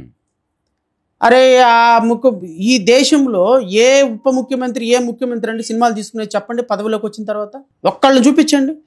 ఈ దేశంలోనే సంపన్న ముఖ్యమంత్రి మీ నాన్నగారు చంద్రబాబు నాయుడు, మీరు బేదరుపులు అరుస్తారేంటి? ఈరోజు రెడ్ బుక్ రాజ్యాంగం అమలు అవుతున్నటువంటి ఏకైక రాష్ట్రం ఆంధ్రప్రదేశ్ రాష్ట్రం. బీహార్లో కూడా లేదు, ఉత్తరప్రదేశ్లో కూడా లేదు, మధ్యప్రదేశ్లో కూడా లేదు, జార్ఖండ్లో లేదు, ఎక్కడ ఉత్తరాఖండ్లో లేదు. ఈ దేశంలో ఎక్కడ కూడా ఎలాంటి రెడ్ బుక్ రాజ్యాంగం లేదు. ఒక ఆంధ్రప్రదేశ్ రాష్ట్రంలో ఉంది. అరెస్టులు ఆంధ్రప్రదేశ్ రాష్ట్రంలో జరుగుతుంది. ఈ రాష్ట్రంలో ఐపీఎస్ ఆఫీసరు, డీజీపీ స్థాయి అధికారి విఎస్ఆర్ ఆంజనేయులు, ఐఏఎస్లు, ఐపీఎస్లు, మంత్రులు, ఎమ్మెల్యేలు అరెస్ట్ అయినటువంటి ఒక రాష్ట్రం చూపించండి. ఎందుకు అంత తీవ్రంగా రియాక్ట్ అవుతుంది? Political rivalry sir. Jaganmohan Reddy చేసినటువంటి అరెస్టులుకి ఇది రివోల్ట్ అండి. జగన్మోహన్ రెడ్డి అరెస్టులు చాలా నామమాత్రంగా, ఏదో 2-3 అరెస్టులు తప్ప చెప్పుకోదగ్గ అరెస్టులు ఏమి లేవు కదా. అచ్చెన్నాయుడు ఎలాంటి పరిస్థితి? అచ్చెన్నాయుడు అరెస్ట్ చేయలేదు కదా. అయ్యో 70 రోజులు అరెస్ట్ అయ్యి చంద్రబాబు అరెస్ట్ అయ్యి లోపల ఉండే అచ్చెన్నాయుడు ఆపరేషన్ చేయించుకొని బ్లడ్ ఆపరేషన్ థియేటర్ లో ఉన్నారు కదా. అరెస్ట్ అయిన తర్వాత బెయిల్ మీద కదా బయటకు వచ్చింది. హాస్పిటల్లో అరెస్ట్ అయిన వెంటనే జైలు నుంచి హాస్పిటల్కి తీసుకెళ్ళిపోయింది. ఈ స్థాయి అరెస్టులు గతంలో లేవు కదా. వీళ్ళు మరీ అంటే ఓవర్ గా రియాక్ట్ అవుతుందా ఈ ప్రభుత్వం అని? జగన్మోహన్ రెడ్డికి ఇది ఎగ్జాగరేటెడ్ వర్షన్ 2.0. జగన్మోహన్ రెడ్డి ఊరుకుంటాడేంటి? రేపు 2.0 బదులు 4.0 చూపిస్తారు. దీనికి 300 టైమ్స్ 400 టైమ్స్ ఎక్కడ ఉంటారు? నేను ఇంతకుముందు ఏదో మీడియాలో కూడా చెప్పినట్టున్నా. నేను జగన్మోహన్ రెడ్డి అనేటువంటి వ్యక్తికి రేపు మ్యాండేట్ గనక, వీళ్ళ కర్మగాలి గనక స్టార్ట్ అయింది అంటే, నేను ముందే చెప్తున్నాను కదా, వీళ్ళందరూ కూడా ఆంధ్రప్రదేశ్ పరిదాపుల్లో ఆంధ్రప్రదేశ్ బోర్డర్లో ఉండటానికి కూడా భయపడిపోతారు. పవన్ కళ్యాణ్ అయితే అసలు శాశ్వతంగా ఆంధ్రప్రదేశ్ నుంచి మకాం ఎత్తేస్తాడు, అందులో డౌటే లేదు. ఇక చంద్రబాబు నాయుడు గారు హాస్పిటల్ అయిపోతాడు. నారా లోకేష్ అయితే పర్మనెంట్గా ఇప్పుడు ఆయన పాత డిగ్రీలు ఏదైతే డిగ్రీలు చదువుకున్నాడో, అదేదో స్టాన్ఫోర్డ్ యూనివర్సిటీ, అదే మొత్తం ఆ యూనివర్సిటీలో మొత్తం డిగ్రీలన్నీ దులపాల్సిందే, వెళ్ళిపోయి అక్కడ ఉద్యోగం చేసుకోవాల్సిందే. ఆంధ్రప్రదేశ్ దరిదాపులు ఇప్పుడు పెద్దారెడ్డిని ఎలా అయితే తాడిపత్రిలో రానివ్వటం లేదో, ఆంధ్రప్రదేశ్ బోర్డర్లోకి వీళ్ళు రానివ్వరండి, రానివ్వరు సార్. కానీ జనానికి ఉపయోగం ఏంటి? వీళ్ళు ఒకళ్ళ మీద ఒకళ్ళు కేసులు, అరెస్ట్. అదే నేను అంటున్నా, జనానికి నా క్రేవింగ్ కూడా అదే. వీళ్ళు ఈ విధంగా ఒకళ్ళనొకళ్ళు చేసుకోవడం కారణంగా రాష్ట్రానికి ఉపాధి ఎక్కడుంది సార్? మీరు సీరియస్లీ మీరు నమ్ముతారో లేదో, 40 లక్షల మంది నిరుద్యోగులు, ఆంధ్రప్రదేశ్కు సంబంధించినటువంటి నిరుద్యోగులు తెలంగాణ, పూణే, బెంగళూరు, చెన్నైలో వెళ్ళి డిటిపి ఉద్యోగాలు చేసుకుంటున్నారు. సాఫ్ట్వేర్ కంపెనీల్లో పనిచేయాల్సిన సార్ ఉద్యోగాలు లేవు, ఉపాధి లేదు. రాష్ట్రంలో నేను ఒకటే అడుగుతా, 2,10,000 ఇంజనీరింగ్ సీట్లు ఉన్నాయండి రాష్ట్రంలో. 2 లక్షల మంది రమారమి ఆంధ్రప్రదేశ్ రాష్ట్రంలో ఇంజనీర్లు ప్రొడక్ట్ అవుతున్నారు ఎవ్రీ ఇయర్. అంటే ఒక ఫైనాన్షియల్ ఇయర్లో ఖచ్చితంగా 2 లక్షల మంది రిలీవ్ అవుతారు. 2 లక్షల మంది ఇంజనీర్లు రిలీవ్ అవుతుంటే 2014 నుంచి 2024 వరకు 10 ఏళ్ళు వేసుకుంటే 10 రెళ్ళు 20 లక్షల మంది నిరుద్యోగులు ఇంజనీర్లు బయటకు వచ్చారండి. ఈ 20 లక్షల మందిలో 2,000 మందికి ఆంధ్రప్రదేశ్ రాష్ట్రంలో ఉద్యోగాలు లేవు. 2 లక్షల మంది ఒక సంవత్సరంకు రిలీవ్ అవుతే 200 ఉద్యోగాలు సాఫ్ట్వేర్ ఉద్యోగాలు ఆంధ్రప్రదేశ్లో లేవు. ఈ 2 లక్షల మంది ఎక్కడికి వెళ్ళాలి పిల్లలు? ఇప్పుడు ఈ 10 సంవత్సరాల్లో 20 లక్షల మంది పిల్లలు ఎక్కడికి వెళ్ళారు? అంటే డిటిపి ఉద్యోగాలు చేసుకుంటా తమిళనాడులో, కేరళలో ఆఫీస్ బాయ్లుగా పనిచేసుకుంటున్నారు సాఫ్ట్వేర్ కంపెనీలు చదివిన వాళ్ళు. నాకు ఎక్కడ దాకా ఎందుకు, మీరు వాలంటీర్లుగా 5,000 ఉద్యోగం చేసేటువంటి వాళ్ళలో 35% బీటెక్ వాళ్ళే. వాళ్ళు ఆ ఉద్యోగం కూడా లేదు ఇప్పుడు అది కూడా లేదు. You see the fate of engineer graduate now. This is how a system is running now. ఎందుకు? ఈ ఎదవల వల్లే. వీళ్ళు ఒకళ్ళనొకళ్ళు ఆరోపణ, ఒకళ్ళనొకళ్ళు జైల్లో వేసుకోవటం, ఎవడికి స్థాయిలో దొరికితే వాడు దోచుకోవటం. ఇప్పుడు రామ్కో కంపెనీకి ఒక 1000 ఎకరాలు ఇచ్చేస్తారండి. ఎకరం ₹1,00,00,000, 1000 కోట్లు తీసుకుంటారు. అది వాస్తవంగా దాని విలువ 2 కోట్లో 3 కోట్లో ఉంటుంది. వీళ్ళు ఏం చేస్తారు, 50 లక్షలకి 10 లక్షలకి ఇచ్చిస్తారు. సో వాడి దగ్గర నుంచి ఒక 500 కోట్లో 100 కోట్లో తీసుకుంటారు. ఇంకొక కంపెనీకి ల్యాండ్ ఇస్తారు, ప్రభుత్వ భూమి ఇస్తారు, వాళ్ళ దగ్గర నుంచి డబ్బులు తీసుకుంటారు. ఇది రాష్ట్రానికి పెట్టుబడులు పెడతామని చెప్పి వాళ్ళ కంపెనీకి ల్యాండ్లు అమ్ముతారు, వాళ్ళ దగ్గర నుంచి డబ్బులు. ప్రభుత్వ భూమిని అమ్మి 1000 కోట్లు సంపాదించుకోవటమే వీళ్ళకు ఉన్నటువంటి ఏకైక మార్గం సార్. 2024 జూన్ నుంచి ఇప్పటి వరకు ఈ రాష్ట్రానికి ఎంత అయింది? రామారావి 1,90,000 కోట్లు అయింది కదా. 2 లక్షల కోట్లు దగ్గర అనుకో. 2 లక్షల కోట్లు అంటే 10,000 అటు ఇటుగా 2 లక్షల కోట్ల రూపాయలు అప్పు చేశారు సార్. 2 లక్షల కోట్ల రూపాయల అప్పుకి ఈ రాష్ట్రంలో ఏం చేశారో అడగండి కూటమి ప్రభుత్వాన్ని. మనకు ఇస్తున్నటువంటి సంక్షేమ పథకాలు ఏమైనా అద్భుతంగా అమలు పరిచారంటే అది కూడా లేదు. పెన్షన్లు ఇస్తున్నారు, రాష్ట్రంలో నుంచి వచ్చే పెట్టుబడిలో నుంచి పెన్షన్ ఇస్తున్నారు. 2 లక్షల కోట్ల సంపద మనకి ఎవ్రీ మంత్ మనకి 1,70,000 కోట్లు రామారావి మనకి ఆదాయం వస్తుంది డిఫరెంట్ షేడ్స్ నుంచి. సో ఈ సంపదని వాళ్ళు జీతాలు ఇవ్వడానికి, సోషల్ వెల్ఫేర్ కార్యక్రమాలకి, స్కాలర్షిప్లకి, పెన్షన్లకి ఖర్చు పెడుతున్నారు. మరి కేంద్రం నుంచి తీసుకొచ్చిన 2 లక్షల కోట్లు ఏమైపోయినాయి?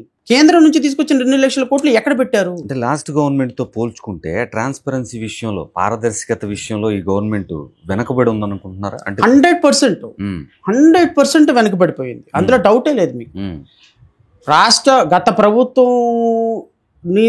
గత ప్రభుత్వ పరిపాలన కంటే అధ్వానంగా ఉంది ఈ పరిపాలన. Corrupted ruling and no accountability, no transparency, nothing. అంత మీడియా హైప్. పవన్ కళ్యాణ్ రావటం cut short pack up. This government we can call cut short pack up అండి. ఓకే, క్లాప్ కొట్టగానే clap, short pack up. These are 3 things. ఇంకా వేరే ఏమీ లేదు. ఈ ప్రభుత్వంలో ఒక ఉపాధి లేదు, ఒక డెవలప్మెంట్ లేదు, ఒక విజన్ లేదు, ఒక ఆలోచన లేదు, ఒక ఎంట్రప్రినర్షిప్ లేదు, ఒక నిజంగా ఒక లా అండ్ ఆర్డర్ని పరిరక్షిద్దామని లేదు. పవన్ కళ్యాణ్ దారి పవన్ కళ్యాణ్, నారా లోకేష్ దారి సాయంత్రానికి ఎన్ని వేల 100 కోట్లు వచ్చినాయి లెక్కేసుకోవటం నారా లోకేష్. మా అబ్బాయి సాటిస్ఫై అయ్యాడా లేదా, మా అబ్బాయి బాగున్నాడా లేదా, మా అబ్బాయి ముఖ్యమంత్రి అవుతాడా లేదా చంద్రబాబు నాయుడు కన్సర్న్. సాయంత్రానికి వాళ్ళు దోచుకున్న దాంట్లో నాకెంత వాటా వస్తుంది పవన్ కళ్యాణ్. అమరావతి ఇప్పుడు మెయిన్ టాపిక్. అమరావతి రాజధాని అవుతుందా? వీళ్ళు చెప్పినట్టు 3 ఏళ్లలో కంప్లీట్ చేస్తామని చెప్పి. 3 ఏళ్ళు కాదు, 30 ఏళ్ళైనా అమరావతిగానే ఉంటుంది. వీళ్ళ వల్ల కానే కాదు. మహా అయితే 4 బిల్డింగ్లు కట్టగలుగుతాం. ఇప్పుడు నేను చెప్పిన సినారియోలోనే సార్, మీరు ఇంకా ఎక్కువ ఆలోచించొద్దు. అమరావతికి వచ్చి పెట్టుబడి పెట్టేవాడు ఎవడు చెప్పండి? 2014 నుంచి 2019 వరకు ఎన్ని పెట్టుబడులు తీసుకొచ్చారు చెప్పండి. పోనీ అప్పుడు అమరావతి 3 క్యాపిటల్స్ ఇష్యూ లేదుగా. 2014 నుంచి 19 వరకు ఎన్ని కంపెనీలు వచ్చినాయి, ఎన్ని పెట్టుబడులు పెట్టారు, ఎంత ల్యాండ్ డెవలప్ చేశారు? ఎవరికి ఆన్సర్ లేదు. 2019 నుంచి 24 వరకు అంటారు, తీసేయండి. జగన్మోహన్ రెడ్డి పని చేయలేదు. జగన్మోహన్ 5 years మాస్టర్ ప్లాన్ కోసమే తిరిగారు. అట్లా అంటున్నా నేను. ఫస్ట్ 5 years చాలా వ్యాలిడ్ కదా. మాస్టర్ ప్లాన్ కోసం తిరిగితే నువ్వు ఆలోచన చేసుకుంటా వెళ్తా ఉంటా. మరి ఈ 5 years ఎలా చేస్తావు? ఇంకా డబ్బులు లేవు మన దగ్గర. అసలు మన ఫైనాన్షియల్ పొజిషన్ అసలు బాగా. 31,000 కోట్లు రాజధాని మీద అప్పు. అది ఏంది? వెళ్ళి చూడండి 14 నెలల తర్వాత ఏమైందో. నిన్న వర్షానికి ఎలా అయింది అమరావతి చూడలేదా? అమరావతి మరొక వారధి సిటీ లాగా తయారైంది. అమరావతి కాదు, అది వారధి సిటీ లాగా తయారైపోయింది. మొత్తం వాటర్. హైకోర్టుకి మా కారు వెళ్ళాలి అంటే బానెట్ వరకు వాటర్ వచ్చేసి కారు ఎలా వెళ్ళింది. మునిగిపోతుందేమో భయం వేసింది మాకు. బట్ తప్పదు, హైకోర్టు దగ్గరికి వెళ్ళాము. మరి వెనక రాలేము, కేసులు ఉన్నాయి. అలా వాటర్లోనే మునిగిపోతామని భయపడుతూ. ఏంటి అక్కడ అమరావతి రాజధాని కట్టడానికి అనుకూలమైన ప్రదేశం కాదంటారా ఏంటి? మీ ఒపీనియన్ ఏంటి? నేను అనేది ఏంటి అంటే, రైట్ ఆర్ రాంగ్, మీరు ఒక ప్లేస్ని చూజ్ చేసుకున్నారు. ఓకే, దేశంలో ఎక్కడైనా సరే వరదలు వస్తాయి, వానలు వస్తాయి. అదేం పెద్ద ప్రాంతం అమరావతి బ్రోబిడెడ్ ఏరియా కాదు. కానీ ఇప్పుడు నిన్న 400-500 ఏళ్ల సంవత్సరాల క్రితం అద్భుతంగా డెవలప్ అయిన సిటీ హైదరాబాద్. వర్షానికి నిన్న ఎలా అయిపోయింది? అంత మాత్రం చేత హైదరాబాద్ క్యాపిటల్ కాదా? ప్యాక్ అయిపోయింది, కాంక్రీట్ జంగిల్ అంటారు జనరల్ గా. నేను అనేది ఏంటి అంటే అమరావతి కూడా there are certain negative issues. Amaravati sand is not fit for construction. 5, 6, 10 ఫ్లోర్లు కట్టడానికి ఆ ల్యాండ్ పనికిరాదు. అది వరల్డ్ బ్యాంక్ కి ఇచ్చిన నివేదిక చెప్పింది, కేంద్ర ప్రభుత్వ నివేదిక చెప్పింది. But despite of all hurdles you announced Amaravati as a capital 2014లో. That chapter is over at all, already over. So there is no discussion about whether Amaravati can be a capital or not అనేది ఇంకా అసలు అనవసరం. Amaravati capital అంతే. దాన్ని ఏ విధంగా develop చేద్దామని ఆలోచన చేయండి. వాటర్ ఉంది, స్టాగ్నేట్ అవుతుంది, దాన్ని ఎట్లా ఫ్లో చేద్దాం, ఎటు నుంచి వాటర్ దాన్ని అమరావతిని బిల్డ్ చేయడానికి మనకున్న రిసోర్సెస్ ఏంటి, కాంక్రీట్ ప్లాన్ ఏంటి. అమరావతి ఫ్లడ్ ఏరియా కింద కాకుండా ఉంటే బుడమేరు ఉంది, చిన్న వర్షానికి బుడమేరు పొంగుతుంది. బుడమేరు పొంగింది అంటే మొత్తం అమరావతిలోకి వచ్చేస్తుంది వాటర్. మీరు బుడమేరులో ఉన్న ఆక్రమణ తొలగించండి. మీరు బుడమేరులో ఇనీషియల్గా ఏం చెప్పారు, నారాయణ ఏం చెప్పాడు, మంత్రి నారాయణ మొత్తం బుడమేరు కనీసం ఒక ఇటుకను కూడా తీయాలి. మొన్న వర్షానికి బుడమేరు పొంగింది, మళ్ళీ ఇక్కడ వాటర్ వస్తుంది. అసలు కనీసం మీరు చెప్పేదానికి కాంక్రీట్ యాక్షన్కి అసలు తేడా ఉండట్లా, కంపారిజన్ లేదు. మీరు సీరియస్లీ ఇప్పుడు తీసేయండి. E3 అని ఇక్కడ మొత్తం కరకట్ట మీద కృష్ణా నది పద్మావతి ఘాట్ మొత్తాన్ని ఆక్రమించేసి కన్స్ట్రక్షన్ కట్టారు. రిమూవ్ చేసేయండి. మీ కరకట్ట ఈ చివరి నుంచి మంత్రి సత్యనారాయణ ఆలయం దగ్గర నుంచి ఈ చివరి నుంచి ఈ చివరి వరకు నాకు తెలిసి 200 కట్టడాలు ఉన్నాయి. అవన్నీ మీ వాళ్ళే, అన్ని కట్టడాలన్నీ క్యాచ్మెంట్ ఏరియాలో మొత్తం కృష్ణా నదిని ఆనుకొని మీ గెస్ట్ హౌస్, ఇప్పుడు చంద్రబాబు నాయుడు ఉంటున్న అధికారిక నివాసం అక్రమ కట్టడం రివర్ క్యాచ్మెంట్ ఏరియాలోనే ఉంది. సో బఫర్ జోన్ లో ఉన్నాయి మొత్తం. సో నీకు అమరావతి కృష్ణా నదిని ఫ్లోని అడ్డుకునే కన్స్ట్రక్షన్స్ అవన్నీ వాటిని రిమూవ్ చేసేయండి. ముందు మీరు అమరావతిని కట్టాలి అని మీరు డిసిషన్ తీసుకున్నప్పుడు మీ దగ్గర జెన్యూన్ ప్లాన్ ఉండాలి. అమరావతి ఫ్లడ్ ఏరియా కింద కాకుండా అమరావతిని న్యాచురల్ సిటీగా డెవలప్ చేయడానికి మీ దగ్గర ఒక యాక్షన్ ప్లాన్ ఉండాలి. దాన్ని ఇంప్లిమెంట్ చేయాలి సీరియస్ గా. 30,000 ఎకరాలు, 30,000 కోట్లు, 40,000 కోట్లు దేనికోసం? మీ దగ్గర ప్లాన్ లేనప్పుడు, మీరు దాన్ని ఇంప్లిమెంట్ చేయలేనప్పుడు సిగ్గు లేకుండా బకెట్లతో వాటర్ ఎత్తిపోస్తున్నారు అమరావతిలోకి వచ్చినటువంటి వాటర్ని. అరే ఇప్పుడు కాదండి, ఫ్యూచర్ ఇంకొక 30-40 సంవత్సరాల వరకు కూడా అమరావతిలో వీళ్ళు చేతగానితనం వల్ల ఏ డెవలప్మెంట్ జరగదు. ఎందుకు జరగదు అంటే అమరావతిని నిజంగా డెవలప్ చేయాలనేటువంటి ఉద్దేశం వీళ్ళకి లేదు. కానీ మెయిన్ అక్కడ రైతులు ఇబ్బంది పడతారు. ఇప్పటికే దాదాపు 11 సంవత్సరాలు అయిందండి పొలాలు ఇచ్చి, వాళ్ళకి ఫ్లాట్లు ఆ ప్లాట్లు కనుక ఇవ్వకపోతే ఇంకా ఇబ్బంది పడతారు కదా. పడుతున్నారు రైతులు ఇబ్బంది, అది కదా రైతులు ఇబ్బంది పడుతున్నారు. రైతుల పాయింట్ ఆఫ్ వ్యూలో ప్రభుత్వాలు ఆలోచించాలి. ప్రభుత్వాలు ఆలోచన చేయటం లేదు కదా. కాబట్టే సార్ నేను అంటుంది, ప్రభుత్వాలు ఆలోచించి ఇప్పుడు చంద్రబాబు నాయుడు 14 నెలలు 15 నెలలు అవుతుంది వచ్చి, ఓకేనా, రీకాన్స్టిట్యూటెడ్ ఫ్లాట్స్ మీద ఇంతవరకు డెసిషన్ తీసుకోవాలి. ఆ రీకాన్స్టిట్యూటెడ్ ఫ్లాట్స్ ఎప్పుడు ఇస్తారో తెలియదు.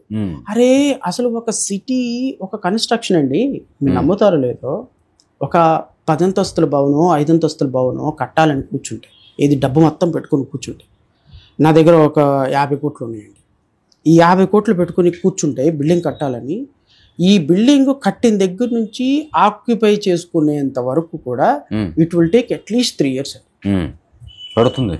ఓవర్ నైట్లో లేసే కాదు ఇవన్నీ, ఏది తీసుకోవచ్చు గోడలన్నీ అతికిచ్చేసి టెంపరీ కన్స్ట్రక్షన్స్ కాదు. మీరు ఒక అసెంబ్లీ కట్టాలి అనుకుంటే, ఒక సెక్రటరీ హైదరాబాద్లో ఎన్ని రోజులు పెట్టిందండి? ఒక కన్స్ట్రక్షన్ కట్టాలి అంటే ఇది డబ్బులుండి, నీ దగ్గర అంతా డబ్బులుండి, నీ దగ్గర రూపాయి లేదు, అప్పు తెచ్చుకోవాలి, నెలకు వచ్చేసరికి పెన్షన్లు ఇవ్వాలి, నెలకు వచ్చేసరికి నెత్తి నిండా అప్పులు. ఇప్పుడు తీసుకున్నటువంటి మనకున్న ఆంధ్రప్రదేశ్ అప్పుకి 10 లక్షల కోట్లకి ఇంట్రెస్ట్లు, వడ్డీలు. సో ఇవన్నీ ప్రజల మీద వేస్తున్నాం. ఉపాధి లేదు, కొత్త కంపెనీలు లేవు, పెట్టుబడులు లేవు, ఈ రాష్ట్రానికి వచ్చేవాళ్ళు లేడు, రాష్ట్రంలో కొత్త జనరేట్ అయ్యే ఇన్కమ్ జనరేట్ అయ్యలేదు. తెలంగాణకు లాగా, లేకపోతే చెన్నైకి లాగా, బెంగళూరుకు లాగా మనకి రెవెన్యూ జనరేట్ కంపెనీస్ దగ్గర నుంచి రావు. ఈ రాష్ట్రానికి ఉపాధి లేదు, ఈ రాష్ట్రానికి కొత్త పెట్టుబడులు లేవు. ఎలా జనరేట్ చేసి అమరావతిని కడతావు నువ్వు? అన్నిటికంటే ముఖ్యం, కేంద్ర ప్రభుత్వం 1 రూపాయి ఇవ్వటంలా. నువ్వు కావాలా అప్పిస్తా, సంతకం పెడతా, తీసుకో, నీకు రూపాయి మాత్రం నేను ఇవ్వను క్యాపిటల్ కట్టడానికి. మళ్ళీ ఈ రాష్ట్రంలో అధికారంలో ఉంది బీజేపీయే, కేంద్రంలో అధికారం ఉంది బీజేపీయే, బట్ డబ్బులు మాత్రం సపోర్ట్ చేయట్లేదు. సరిగ్గా సపోర్ట్ చేయట్లేదంటే నువ్వు చేతకానోడివి, నువ్వు అడగలేనోడివి, నువ్వు పనికిరానోడివి, నువ్వు మంగళవారం కబుర్లు చెప్పేవాడు అయితే వాళ్ళు ఎందుకు ఇస్తారు? నితీష్ కుమార్ ఉన్నాడు, మేసం మెలేస్ అన్నాడు మన బడ్జెట్లో, బీహార్ కనుక స్పెషల్ స్టేటస్ ఇవ్వకపోతే, నాకు 60,000 కోట్ల రూపాయలు ఇవ్వకపోతే నా మద్దతు ఇచ్చే విషయంలో ఉపసంహరించుకుంటాను అన్నాడు, ఆలోచన చేస్తానన్నాడు. 60,000 కోట్ల రూపాయలు స్పెషల్ ప్యాకేజ్ ఇచ్చారు బీహార్కి. 60,000 కోట్లు గ్రాంట్, అప్పు కాదు grant, apart from all other incentives. ఏది వాళ్ళ రాష్ట్రం నుంచి వస్తున్నటువంటి పన్నుల వాటాలతో పాటుగా అవన్నీ కాక 60,000 కోట్లు స్పెషల్ గ్రాంట్ ఇచ్చాడు. ఆంధ్రప్రదేశ్ రాష్ట్రానికి ఎంత ఇచ్చారు తెలుసా? 15,000 కోట్లు అప్పు గ్రాంట్ చేశారు. అప్పు రిజర్వ్ బ్యాంక్ దగ్గర నుంచి అప్పిప్పిస్తామనే ప్రకటనకి ఈ అసెంబ్లీలో కూర్చొని పవన్ కళ్యాణ్, చంద్రబాబు నాయుడు, నారా లోకేష్ చప్పట్లతోటి 164 మంది ఎమ్మెల్యేల చేత చప్పట్లు కొట్టించి కేంద్ర ప్రభుత్వానికి కృతజ్ఞతలు చెబుతూ ఒక రెజల్యూషన్ పంపించారు. సిగ్గుందా? కడుపుకు అన్నమా గడ్డ తినేది మీరు? రాష్ట్ర ప్రజలను ఈ విధంగా మోసం చేస్తారా? ఆడెవడో అప్పిస్తే అప్పుకి మీరు కృతజ్ఞతలు చెబుతారా? ఇలాంటి పరిస్థితుల్లో ఉన్న నాయకులకి ఏ కేంద్ర ప్రభుత్వం సపోర్ట్ చేస్తుంది? చేతకానోడు వాడు, ఆడంగులోడు, వాళ్ళు అడగరో పాడలేదు, మూసుకొని ఉంటాయి, ఇచ్చినంత పెడతారు. ఇంటికి అమ్మ అన్నం పెట్టమ్మా అంటే మనం ఏదేస్తే అది తింటాడు. మన పరిస్థితి అలాగే ఉంది. అడుక్కుంటున్నాం మనం వెళ్ళి, మనం అడుక్కొని కూడా అడుక్కోవట్లేదు, వెళ్ళి నుంచుంటున్నాం, వేస్తే వేస్తాడా లేకపోతే లేదు అన్నట్టు. కాబట్టి తిన్న తర్వాత మిగిలిపోయిన మొక్క అట్టబడేస్తున్నారు. సరే, ఇప్పుడు మీరు పొలిటికల్ పార్టీ పెట్టారు, రన్ చేస్తున్నారు, వేరే పార్టీతో ఎలానై వెళ్ళటం మీకు మీ ఆలోచన, కోరిక వేరే వైసీపీతో ఎలానే వెళ్ళాలని ఉందా, లేకపోతే తెలుగుదేశంతో ఎలానే? అంటే నేను అనుకోవటం రాజకీయంగా ఏ పార్టీతో ఎలా అవ్వాలి, ఏ పార్టీతో ఎలా అవ్వాలి, ఇవ్వకూడదు అనేది ఆ పర్టికులర్ పరిస్థితులు నిర్దేశిస్తాయి, ఆ సందర్భాలు బట్టి నిర్దేశిస్తాయి. బట్ ప్రజల కోసం ప్రజలకు ఏదైనా చేద్దామని అంటే ఖచ్చితంగా political power very important. Power లేకుండా ఊరికే డిబేట్లో మాట్లాడుతూ కూర్చొని కేసులు వేసుకుంటూ కూర్చోడానికి నా అభిమతం కాదు. మనం ప్రభుత్వంలో ఉంటే ఖచ్చితంగా కొంత ప్రభుత్వాన్ని ప్రజలకి చేయగలం, ప్రభుత్వాలను ఇన్ఫ్లుయెన్స్ చేయగలం. సో ఖచ్చితంగా ఒక రాజకీయ పార్టీగా మేము ఆ సందర్భం వచ్చినప్పుడు పొత్తులు లేకపోతే ఒక పార్టీతో కలిసి పనిచేయాల్సి వచ్చినప్పుడు, అలాంటి పనిచేయాల్సి వచ్చినప్పుడు ఖచ్చితంగా ఆలోచన చేస్తాం. అది ఏ పార్టీ మా ఐడియాలజీకి సపోర్ట్గా ఉంటుందో, ఐడియాలజీకి దగ్గరగా ఉంటుందో ఆ సందర్భాన్ని బట్టి నిర్ణయం తీసుకుంటాం తప్ప బేసిక్గా వ్యతిరేకంగా ఉండి పొత్తులకు వ్యతిరేకంగా ఉండే ఆలోచన అయితే మెర్జ్ చేసే ఆలోచన అట్లాంటివి ఏం లేవు. అబ్సల్యూట్లీ లేదు. అది మెర్జ్ చేయటం అంటే పార్టీని మెర్జ్ చేసి టికెట్లు కొనుక్కోవటం, మన షర్మిల లాగా అలాంటి పరిస్థితి ఎప్పటికీ చేయను. ఏమవుతుంది సార్, ఇంకొక 15 ఏళ్ళు ఒక మనిషి 60 ఏళ్ళు 65 ఏళ్ళు బతికితే మా అయితే ఇంకో 20 ఏళ్ళు బతుకుతాం. 20 ఏళ్ళ తర్వాత ఉంటామో లేదు ఎవరికి తెలియదు. ఇప్పుడు ఆల్రెడీ చేయాల్సినంత వరకు చేసాం, ఇంకో 20 ఏళ్ళు కృష్ణారామ అంటూ నడిపించేస్తాం. తర్వాత మనం ఏం చేయగలం? అనుకున్న ఆశయాలు నెరవేరవు కదా. ఎందుకు నెరవేరు? ఇప్పుడు పొలిటికల్ పవర్ రాదు కదా. ఇప్పుడు మనం చిన్నప్పుడు కథ చదువుకొని ఉంటాం, గుర్తుండే ఉంటుంది మీకు. ఒక ముసలాతను మామిడికాయ పండు చెట్టు నాడుతూ ఉంటాయి. ఇప్పుడు మనవడు వెళ్ళి అడుగుతాడు, తాత నీకు ఏం 80, 70 ఏళ్ళు 90 ఏళ్ళు ఇప్పుడే నడవలేకపోతున్నావు, ఇది పెరిగి పెద్దయి ఆ పళ్ళు వచ్చేటప్పటికి నువ్వు ఉండవు కదా, మరి ఎందుకు ఇంత కష్టపడి రోజు దీనికి నీళ్ళు పోస్తున్నావు అంటే, నేను చనిపోయిన తర్వాత అట్లీస్ట్ నువ్వన్నా తింటావు కదరా మామిడికాయలని అంటాడు. మనం చిన్నప్పుడు చదువుకున్న కథ.